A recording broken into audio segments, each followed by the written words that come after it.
The midnight call that froze me came at 12:23 a.m. on a Tuesday. By that hour, calls are never good news. Your stomach knows before your brain does.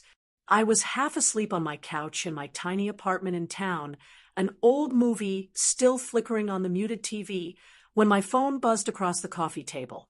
Unknown rural number. I almost let it go to voicemail. Something, maybe the way the ringtone sounded too loud in the quiet room, made me swipe. "Hello," I croaked. "Rachel," a man's voice said. "Rachel Foster?" "Yes," I said, sitting up. "Who's this?" "It's Sheriff Collins," he said, "from Clay County." My heart plummeted. "Is it my mom?" I asked immediately, "Did something happen to her?" "Your mom is fine," he said quickly. "She's asleep in town. I just spoke to her. This is about the farm." The farm. My parents' farmhouse. The land I'd grown up on, fought for, and apparently lost. I gripped the phone tighter. "What about it?" I asked. "There's no easy way to say this at midnight," he said. "We were called out there tonight. The developer's crew was doing some preliminary digging for a new septic line. Their backhoe hit a metal container buried near the big oak tree." "A metal container?" I echoed. "At first, they thought it might be an old fuel tank," he said, "or something worse. So they called us. We dug it up enough to open it." He paused. "Mrs. Foster," he went on, "no one ever called me Mrs., but I let it slide. We found what appears to be a locked, strong box and some documents. Your dad's name is all over them. Some of it looks important. Possibly a will. Possibly something that changes who has a right to sell that land." I went cold. "There was no will," I said automatically. "We looked everywhere when he died." "That's what your mom said," he replied. "But this looks like something he didn't want found easily. It's dated 2 years before he passed. It mentions you, your brother, your sister, the house, the acreage. I can't say more over the phone, but I didn't feel right just handing it to the developer's lawyer. I wanted you to see it first." "Why me?" I whispered. "Because you're the one who's called me 3 times in the last year about trespassers and survey flags," he said gently. "Because you're the only Foster who talks about that land like it's more than a payout. And because there's a note in there with your name on it." My skin prickled. "Your mom's not up for a drive out there at this hour," he added. "And if what's in that box is what I think it might be, you may not want the first look to be a family event." He hesitated. "If you can get here in the next 30, I'll meet you at the farmhouse," he said. "I'll keep the box secured. Until then, don't call anyone else yet. Not until you've read it." I stared at the dark TV screen, my reflection faint. "Okay," I said, surprising myself with how steady my voice sounded. "I'll be there." I hung up, put on jeans, a sweatshirt, my worn work boots, grabbed my keys. The drive out to the farm felt like driving through my own memory, past the old school, past the feed store, past the church where we held my father's funeral 2 years earlier. As my headlights cut through the fog, one thought banged against my skull, over and over. If there really was a will, and my siblings had lost it, what else had they decided I didn't need to know? 1. The farm, the family, the fight. To understand why a midnight call about something they dug up in the yard could change everything, you need to know what that yard meant, and how close it had already come to being paved over. My name is Rachel Foster. I'm 35 years old, a veterinary technician by paycheck, and a farmer's daughter by bone. The house I grew up in sits on 80 acres of gently rolling land in southern Iowa. Nothing fancy. 2-story white farmhouse with a sagging porch, 3 upstairs bedrooms, and a kitchen big enough to practically live in. A red barn, a few outbuildings, an oak tree. So old, my dad used to say. It remembered when the first pioneers got lost out here. My parents, Tom and Linda, bought it when I was 3. They were not wealthy. Dad was a third-generation farmer whose own parents had lost their land in the farm crisis of the 80s. Mom was a nurse. They scrimped, saved, and signed themselves into 40 years of debt to buy that place. This land is our retirement, Mom would say, standing at the kitchen sink, looking out over the fields. This and our Social Security. There ain't no fancy pension out here. Kiddo. To my dad, the farm was more than retirement. It was redemption. My granddad plowed this kind of soil with horses before Henry Ford ever sold a tractor. He'd tell us when we were kids, riding on the fender of his John Deere. When the bank took his land, he died with his hands still calloused from work that didn't count on paper. I'm not letting that happen again. He had 3 kids to split that dream over. Me, the middle child, my older brother, Kyle, big, loud, charming, always ready with a joke, not so ready with a shovel unless there was an audience. And my younger sister, Ashley, sweet, artsy, restless, dreaming of city skylines and coffee shops, not backroads and barn cats. Of the 3 of us, I was the only one who ever really loved the farm. I helped Dad in the barns before school. I bottle-fed lambs in the dead of winter. I knew the names of the fields, North 40, back pasture, low ground, before I knew the names of state capitals. Kyle moved to Des Moines the day after graduation. This place is death for ambition, he'd said, tossing his duffel into his beat-up Honda. I'm meant for bigger things than milking cows. Ashley followed a few years later, art portfolio under her arm, chasing a design degree. I stayed, at least for a while. I commuted to community college, then to Iowa State for an animal science degree. I came back most weekends, worked on neighboring farms, slowly built up enough experience to get my job at the vet clinic in town. Dad was proud. You're the only one who got the dirt and the diplomas, he'd say, half teasing, smart and stubborn.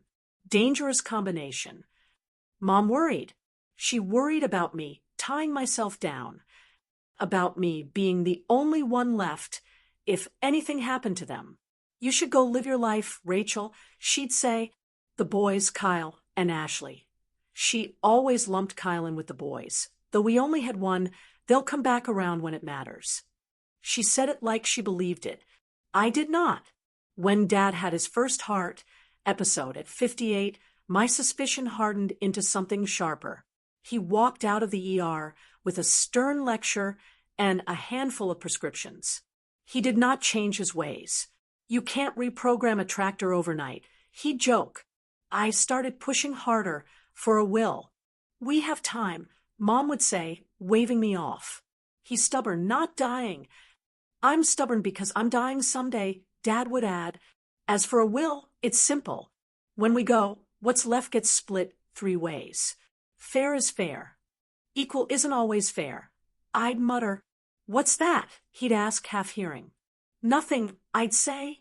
When he died 3 years later. Massive heart attack in the barn, dropping mid-step with the hay fork still in his hand, we found out just how not simple it was. There was no will.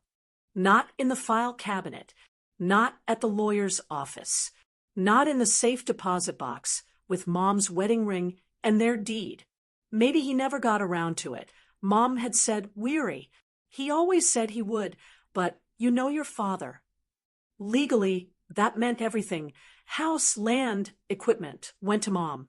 Upon her death, it would pass equally to her 3 heirs at law. Me, Kyle, Ashley. For the first year after, grief kept us busy enough not to fight about it. We juggled funeral costs, crops, Mom's new widowhood. I stayed out at the farmhouse most nights, sleeping in my childhood room, helping Mom with chores. Kyle drove down a few times to help with the big stuff, which mostly meant driving tractors, and then disappearing when it was time to clean the barn. Ashley sent flowers from the city and came down when she could, guilt in her eyes. But grief's fog thinned. Bill's did not. Without Dad's off-farm income from his winter job at the co-op, the margins got even tighter. The price of corn did what it does. Up 1 month, down the next, never enough to make small farmers feel safe. Mom's health started to wobble. Blood pressure, arthritis, a fall on the back steps that left her wrist in a cast. "You can't keep doing this," Cal said one Sunday dinner, gesturing toward the window and the fields. "This place is eating you alive, Mom." "Yeah," Ashley agreed, delicately cutting her roast. "We worry about you being out here alone." I bristled. "She's not alone," I said. "I'm here." Cal rolled his eyes. "You're not going to live in that upstairs bedroom forever, Ratch," he said. "You'll want a life of your own, eventually." "You mean I'll want to be like you?" I replied. "Drop everything and run when it gets hard." "Hey," he snapped. "I have a job, a mortgage, real responsibilities. I can't just play farm girl forever." "We're not getting into this again," Mom cut in, rubbing her temples. "The point is, I'm not getting younger. The work isn't getting lighter. We need a plan." Kyle leaned forward. "There's a developer in town," he said. "They're buying up land for those new solar farms. They'll pay good money, enough for you to buy a nice house in town, pay your medical bills, and for all three of us to have something left over. Real money, Mom." "Solar," she repeated, dubious. "It's the future," Ashley chimed in. "And it's not like we have grandkids lining up to inherit cows." Her joke stung more than she knew. I looked at Mom. Her eyes flicked to me, then back to her plate. "We'll think about it," she said. But thinking about it quickly became meetings. With developers, with lawyers, with the bank. I was invited to exactly one. I still remember the way the man in the suit, Mr. Daniels, spread the glossy brochure across our kitchen table. 80 acres is prime for a solar array, he'd said. We'd lease it first. Long term. You'd keep ownership. We'd handle maintenance. You'd get a check every month you could set your watch by. "A lease?" I'd asked. "Not a sale." Initially, he'd said smoothly, "with an option to buy if both parties agree in future." I'd seen enough contracts to know how that story usually ends. "Where will the panels go?" I'd asked. He pointed to the map.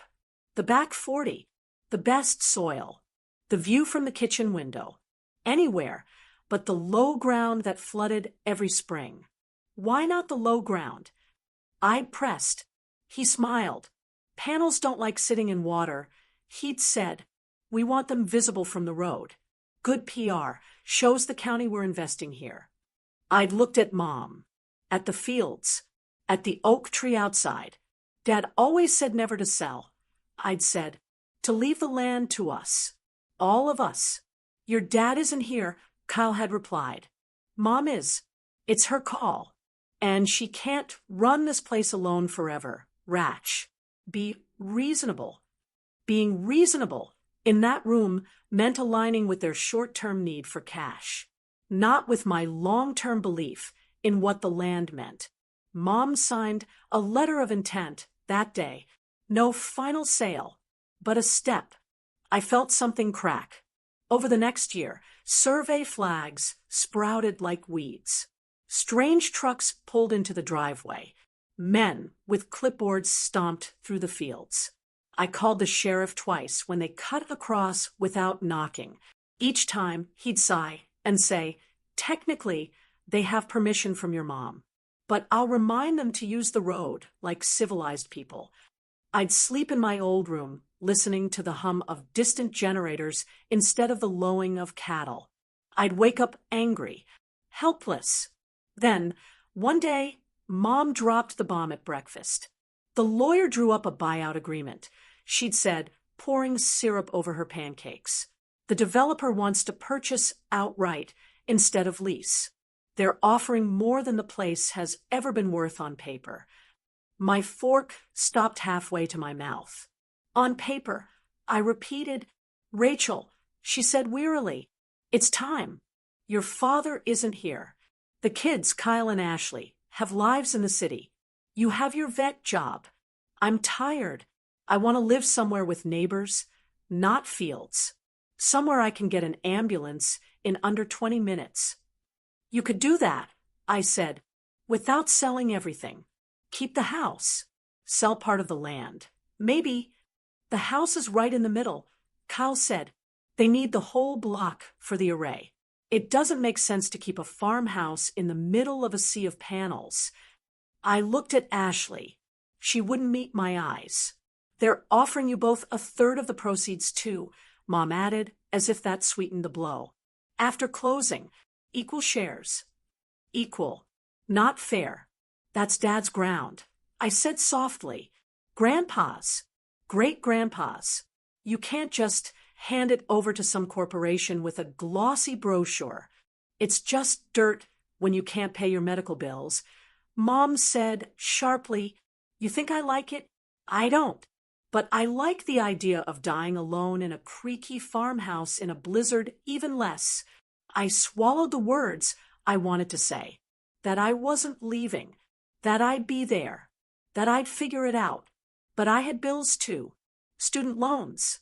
Rent. Low wages. Think about what your third could do for you, Kyle said. Pay off your debt. Maybe even help you buy your own little place, somewhere you won't break your neck shoveling ice off the porch. They framed it as an opportunity.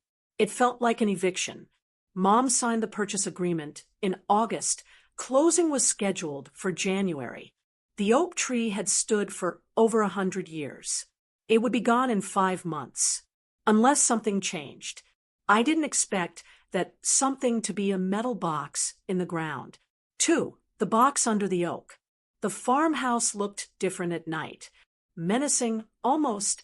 My headlights cast long shadows across the porch as I pulled into the drive.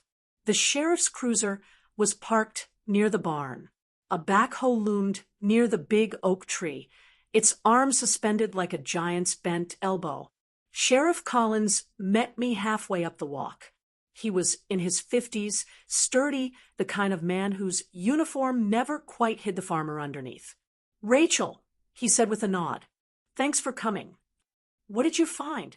I asked. Come see, he said. We walked to the oak.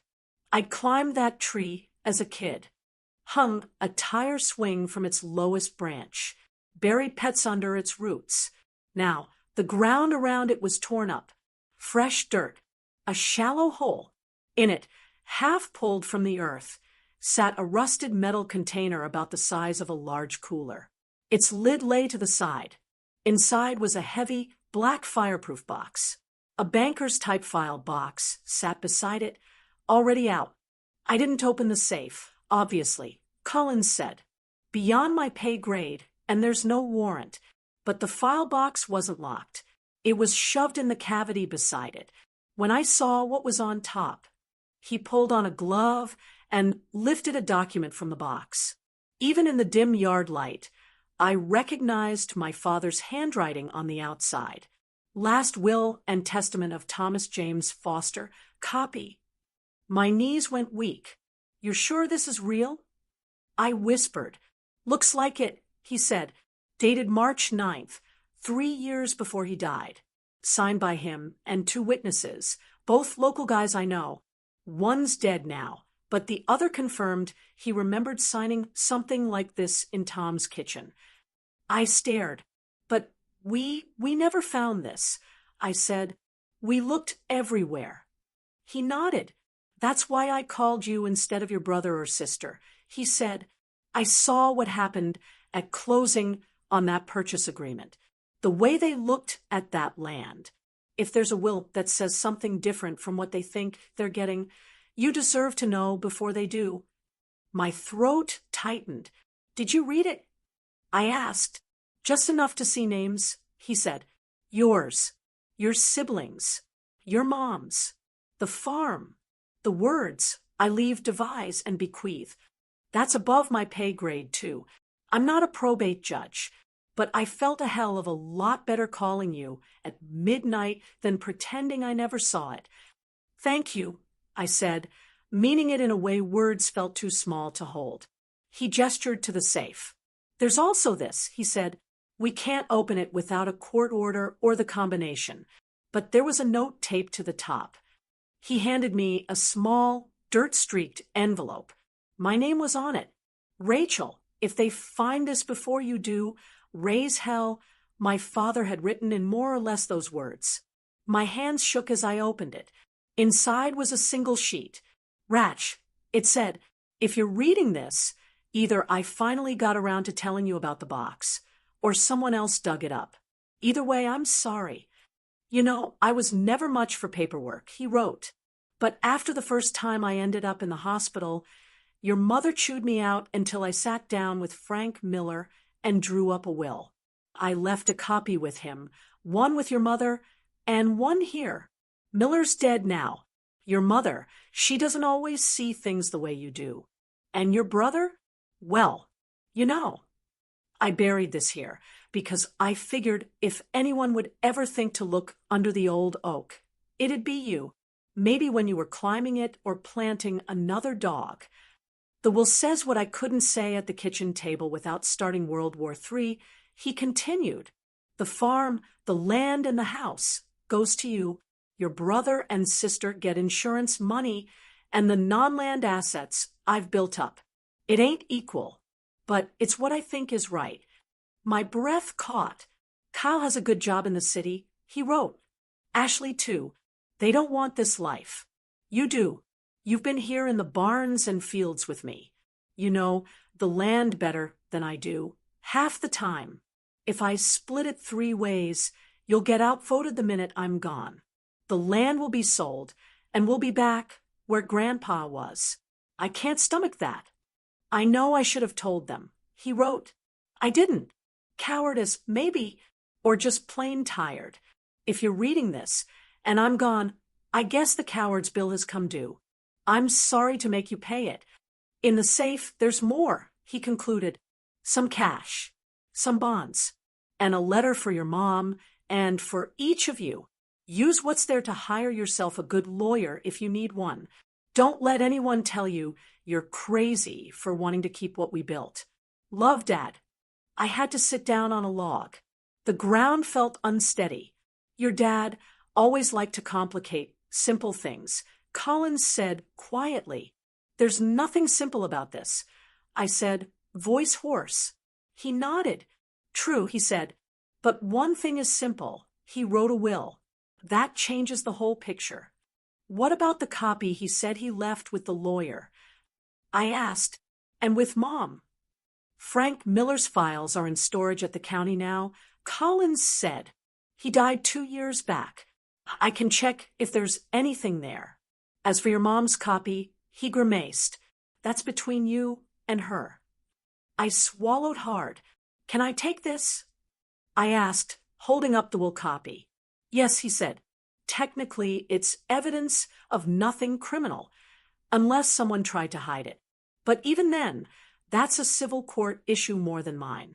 I'd suggest you get it to a probate lawyer first thing in the morning, before anyone else starts digging in more ways than one.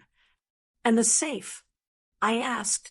I'll keep it locked up at the station until a judge says who has the right to open it. He said, given this letter, my guess is that'll be you and your mom. But again, not my call. He looked at me seriously.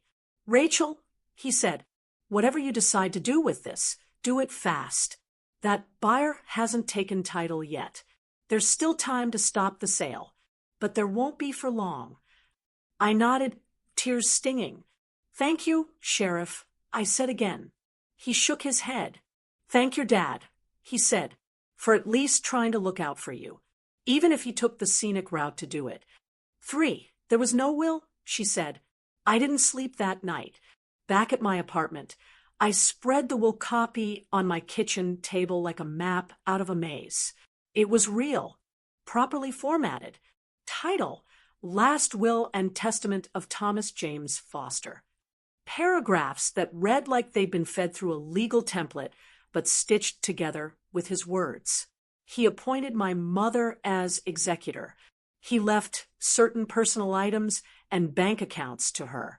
He left Kyle a cash bequest from a specific life insurance policy and the contents of a brokerage account. He left Ashley another cash bequest and a note about the coins and collectibles in the top closet box. And then, in clear, unambiguous language, I give, devise, and bequeath my real property consisting of approximately 80 acres of farmland and the farmhouse located at 1429 County Road 12, together with all improvements thereon, free and clear of any mortgage or lien, to my daughter, Rachel and Foster, absolutely, and in fee simple. There was no share and share alike. No, divide equally among my children. It was specific, deliberate. He'd even included a clause. I intentionally make no further provision in this will for my other children, not from lack of love, but because I have provided for them in other ways during my lifetime and through other assets as herein described. Underneath, his signature, 2 witnesses, Earl Jenkins and Mike Walters. Earl was the one who died. Mike, I knew, still played cards at the VFW on Thursdays. The date, March 9th, 3 years before his heart stopped in the barn. We'd had a big fight that week. I remember it now. I'd pressed him again about splitting the farm. He'd gotten angry, said, "You think I don't know who's going to fight to keep this place, and who's going to slap a for sale sign on it the second I'm in the ground?" We hadn't spoken for 2 days. Apparently, in that space, he'd gone to Miller's office. And then he'd come home and buried a copy under the oak. Coward and protector in one. By dawn, I knew 2 things. I couldn't unsee this, that I couldn't pretend my siblings hadn't maybe already seen another copy and chosen to pretend otherwise. At 8 a.m., I called my mother. She answered on the second ring. "Rachel," she said, voice groggy, "is everything okay?" "No," I said, "but it might be." I told her about the midnight call, about the box, about the will. She was silent for a long time. When she finally spoke, her voice was small. "I told your father to make a will," she said. "He said he had. Frank Miller came out. They sat in the kitchen for hours. He handed me a copy in an envelope and said, 'Put this somewhere safe.' I put it in the file cabinet. Next week, Kyle came over to help me organize paperwork. My chest clenched. 'What happened?' I asked. 'A few months later, when your father died, I went to the cabinet to get it.' She said, 'The envelope was empty. I thought I'd made a mistake, that maybe I'd misplaced it.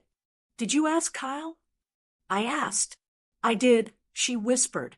'He said I was confused, that there had been drafts, but nothing final, that Frank had been talking about a will, but he'd never signed one.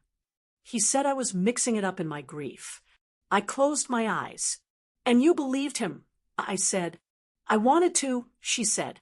'I didn't want to think my own son would take it.' I finished. She let out a shaky breath. When the lawyer said there was no will on file, I thought maybe Kyle was right. She said that your dad had put it off. I didn't want to tear the house apart, chasing a ghost. A bitter laugh bubbled up inside me and died there. 'Turns out he just buried the ghost under the tree,' I said. She gave a choked little sound that might have been a laugh or a sob. 'What do we do now?' she asked. 'We. Not you. We.' It was the first time since the sale discussions started that she'd used that pronoun with me about the farm.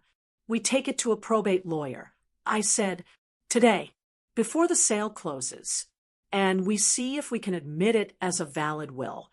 If we can, the whole deal with the developer changes.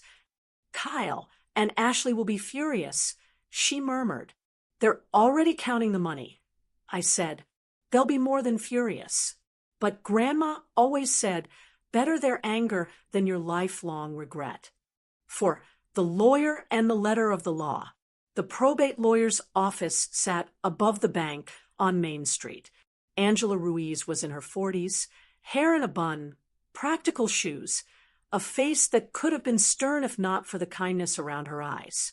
She read the will twice, then the note from Dad, then the purchase agreement with the solar developer, then sipped her coffee, choosing her words. In a perfect world, she said, your father would have filed this with his attorney and updated the property records accordingly. In that world, you wouldn't be here and the conversation with your siblings would be simpler.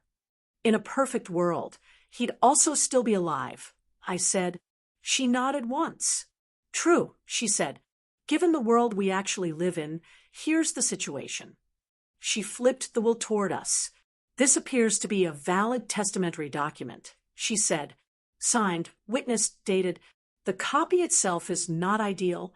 We prefer an original, but the fact that he referenced a buried copy in a note, and we can likely corroborate that with the surviving witness, strengthens it. And the one I thought was lost, Mom asked quietly, if your son removed a copy from your file cabinet, that's unfortunate, Angela said diplomatically. But the existence of this copy, and potentially another in Miller's old files, should be enough to petition the court to admit the will. And the sale? I asked. She pointed to the purchase agreement. The buyer does not yet have title, she said. Your mother signed in her capacity as presumed sole owner under intestate succession. If the court accepts this will, then at the moment of your father's death, legal title to the farm vested in you, subject to whatever homestead rights your mother has. That means she couldn't sell more interest than she actually had. In plain English, she may have sold land she doesn't fully own. So the sale is invalid? I asked. Potentially, she said, or at least voidable. The buyer will not be happy. They may threaten to sue, but they will likely walk away rather than litigate against a grieving family over a farm that now comes with a legal quagmire. And Kyle and Ashley? Mom asked. Angela's mouth tightened. They will need to hear that their expectation of a 1/3 windfall was based on a misunderstanding of the law and, possibly, someone else's attempt to hide the truth, she said. They will not like it, but legally, if this will is admitted, their entitlement to the land disappears. She turned to me. You would become the sole owner of the farm, she said. Your siblings would still have their interests in other assets left to them. Insurance, accounts, personal property. But the land would, in plain terms, be yours. Emotion warred inside me. Guilt. Relief. Anger. When can we file? I asked. Today, she said. The sooner, the better. We'll need Mike Walters to sign an affidavit confirming his witnessing. We'll subpoena Miller's records. We'll ask Sheriff Collins to sign a statement about the circumstances of discovery. And Kyle? I said.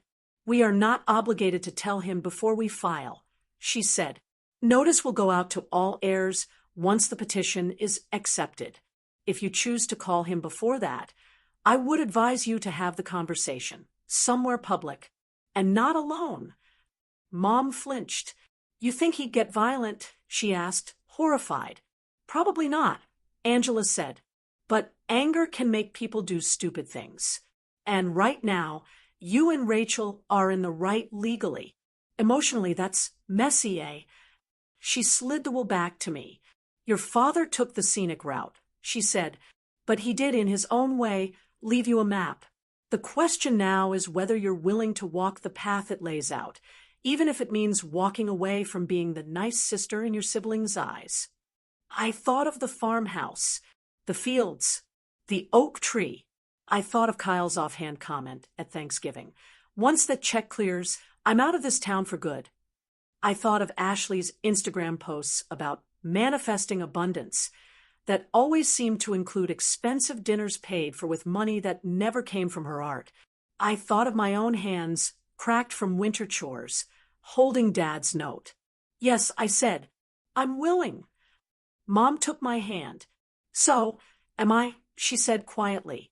5. You stole my inheritance. News travels fast in small towns. Court filings travel faster when someone checks the docket daily, hoping for signs of money. Kyle called 3 days after we filed. He didn't bother with hello. "What the hell is this?" he demanded. "I just got a notice from the court about probating Dad's will." "There was no will." "There was," I said. "We found it." "You found it," he repeated. "Where?" "In your imagination." "In a box under the oak tree," I said evenly. "Sheriff Collins can confirm. So can Mike Walters. So can Angela Ruiz. You're welcome to call any of them." He was silent for a beat. Then he laughed, disbelieving. "He buried a will in the yard," he said. "You expect me to believe that?" "He buried a copy," I corrected. "Like he said in the note he left taped to the safe. The original was with Miller. The copy Mom had went missing after you helped her with the filing cabinet." "That's a serious accusation," he snapped. "It's an observation," I said. "If the shoe fits, you can't just change the rules because you're scared of solar panels," he said. "The deal is done. The buyer is already planning. There are timelines, Rachel, contracts. We signed." "The buyer does not yet have title," I said, rehearsing Angela's words. "The court hasn't signed off on anything, and the new information means Mom couldn't sell what she didn't fully own." "You stole my inheritance," he snarled. I clenched my jaw. "It was never yours," I said quietly. "Dad left you other things. Insurance money, accounts. He left the land to me because he knew exactly what you'd do with it." "I'd turn it into something useful," he shot back. "Not some nostalgia project for a woman who doesn't know when to let go." "I know when to let go of being your doormat," I said.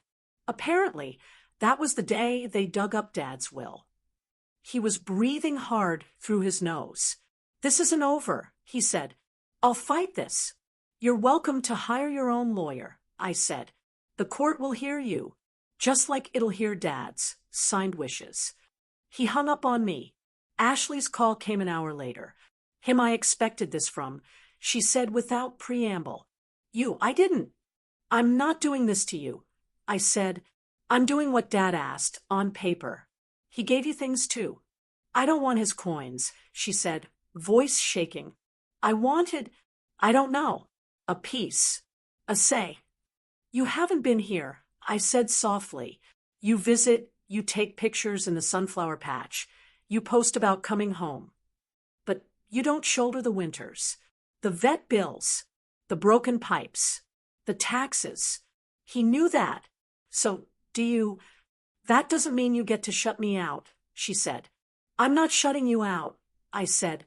"You're welcome here, anytime, as long as the reason you're coming isn't to measure the place for a for sale sign." She was quiet. "I saw the note too, she said finally. "You went to the house?" I asked, startled. "Mom showed me," she said. "We cried. We laughed. We were mad. At him. At you. At us. For not pushing harder when we thought there might have been a will." "I'm sorry," I said. "I'm mad you kept this from us for 3 days," she said. "But I also get it." Kyle wouldn't have sat at Angela's calmly. He'd have flipped the table. "Probably," I agreed. She sighed. "You're really going to fight the sale?" she asked. "Yes," I said. "That development was a lot of money," she said. "I know," I replied.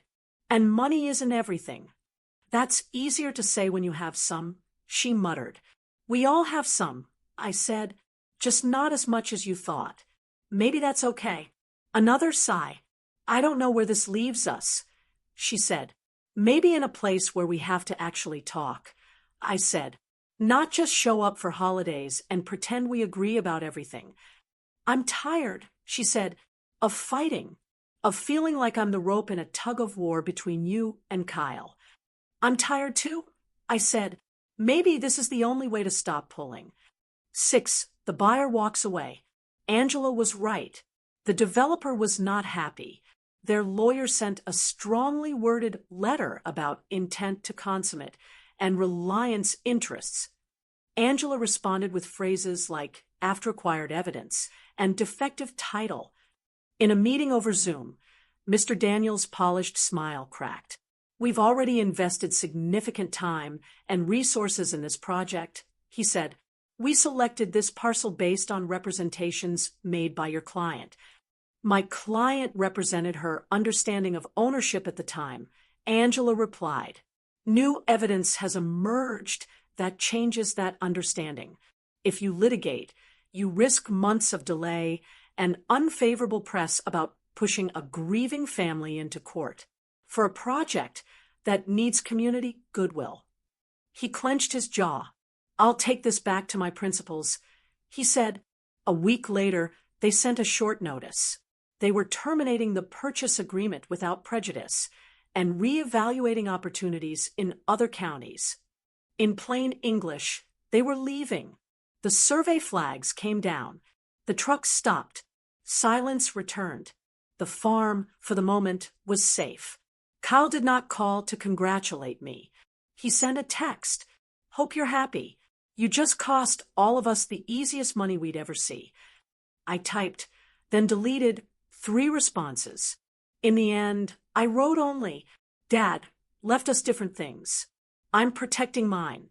You're free to protect yours." Ashley drove down that weekend. We walked the back 40 together in our boots, listening to the crunch of frost underfoot. She looked around, shivering. "I forgot how big it is," she said.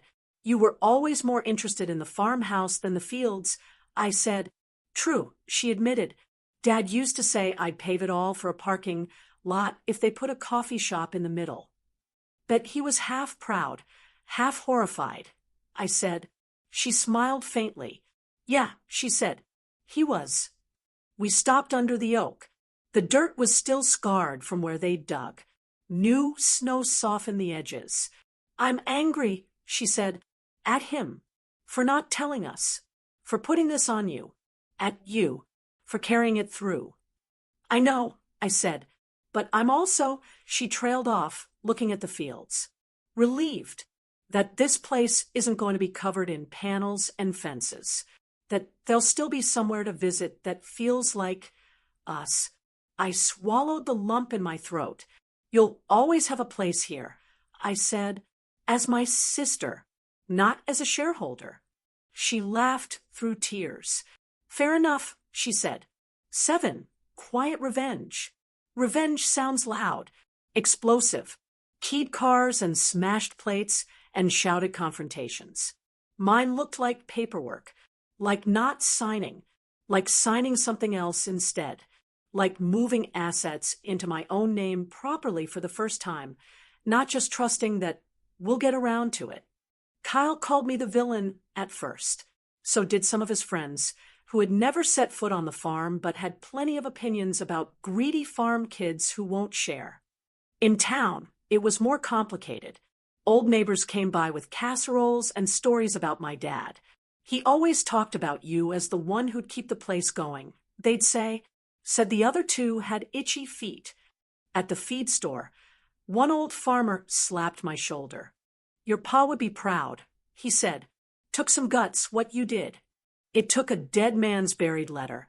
I replied, "But thanks." Mom sold her car and bought a smaller one. She moved into a little house in town closer to the doctor and the grocery store. No stairs to fall down. She kept her homestead right on the farm, legally speaking, but chose to come out mainly in summer when the roads were good and the kitchen was full. I moved into the farmhouse, not because I wanted to be a hermit, because I wanted to be its steward.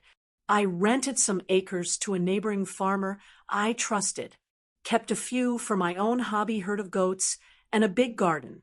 In spring, I planted windbreak trees along the north edge, remembering Dad's grumble that we should have done that 20 years ago. In summer, I hosted a 4-H group in the barn. In autumn, I worked my vet job by day and my land by evening. In winter, I sat by the wood stove with a mug of cocoa, listening to the wind rattle against the old windows, and felt home. Cal still doesn't come around much. When he does, he parks at the end of the lane like the fields might bite. Time may soften that. Ashley visits more. Her kids, when she has them someday, will climb the oak if it's still standing. I know some people will say what I did was wrong, that I should have insisted on an equal split, that I should have prioritized the sibling relationship over some dirt. Maybe they're right. Maybe in another family with another set of histories, it would be wrong. In mine, it was the only way to honor the work that had gone into that land and the one child who'd actually been there for it. The midnight call that froze me was not a curse. It was a second chance for my father, posthumously, to keep a promise he was too afraid to speak aloud at the dinner table. For me, to finally stop hoping other people would fight for what I loved. For the farm to stay what it had been for 3 generations. A home, not a line item on a balance sheet. People like to say the dead can't help you. Sometimes, with the right piece of paper and a stubborn daughter, they can. If you're listening to this and your family is pressuring you to be fair in a way that somehow always benefits the loudest voices and empties your pockets, or your heart, I hope my story gives you permission to ask. Fair to whom? Equal for what? And what did the people who actually did the work intend? Revenge, in my case, wasn't about punishing my siblings.